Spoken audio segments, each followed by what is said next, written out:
জীবনটা আসলে তখনই শুরু ছিল যখন বুঝতাম না জীবনের মানে, ছুটতাম না স্বপ্নের টানে, কাঁদতাম না কষ্টের কারণে।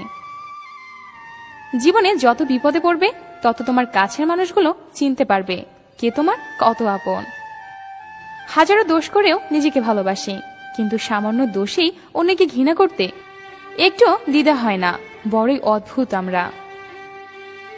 যদি কোনো লোক তোমাকে খারাপ কথা বলে তবে তার কথার জবাব দিও না, কেননা হতে পারে এর চেয়েও খারাপ বাক্য তোমার ঠোঁটের কাছেই রয়েছে। ওই মেয়েকে জীবন সঙ্গী করো যে মেয়ে কোনো উপহার আশা করে না, তোমাকে একটা উপহার ভাবে। মানুষের ভালো যে দেখতে পারে না সে কখনোই সুখী হতে পারে না।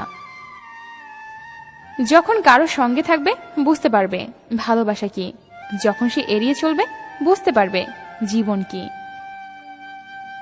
যে লোকেরা বলে যে তুমি পারো না এবং তুমি পারবে না, তারাই সম্ভবত সেই লোক যারা ভয় পায় যে তুমি পারবে। ভাঙা মন নিয়ে যে হাসতে জানে তার মতো শক্তিশালী মানুষ খুঁজে পাওয়া কষ্টকর।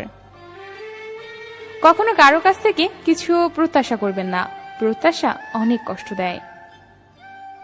কখনো আল্লাহকে দোষারোপ করবেন না এই বলে তিনি কেন আপনার দোয়া সাথে সাথে কবুল করেন না, বরং শুকরিয়া আদায় করুন এই জন্য যে তিনি আপনার পাপের জন্য সাথে সাথে শাস্তি দেন না। পুরো পৃথিবীকে আলোকিত করার জন্য যেমন একটা সূর্য যথেষ্ট, তেমনি পুরো জীবনকে সাজাতে মনের মতো একজন ভালোবাসার মানুষই যথেষ্ট।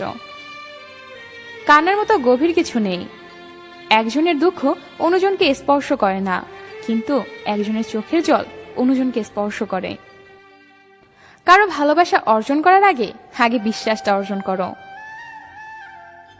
স্বপ্নটা কেমন ছিল তা ঘুম ভাঙার পর বোঝা যায়, ঠিক তেমনি কাছের মানুষ কেমন ছিল তা শুধু হারিয়ে যাবার পর বোঝা যায়। কতটা দ্রুত পথ চলো সেটা নয়, কত দূর যেতে পারো সেটাই গুরুত্বপূর্ণ বিষয়।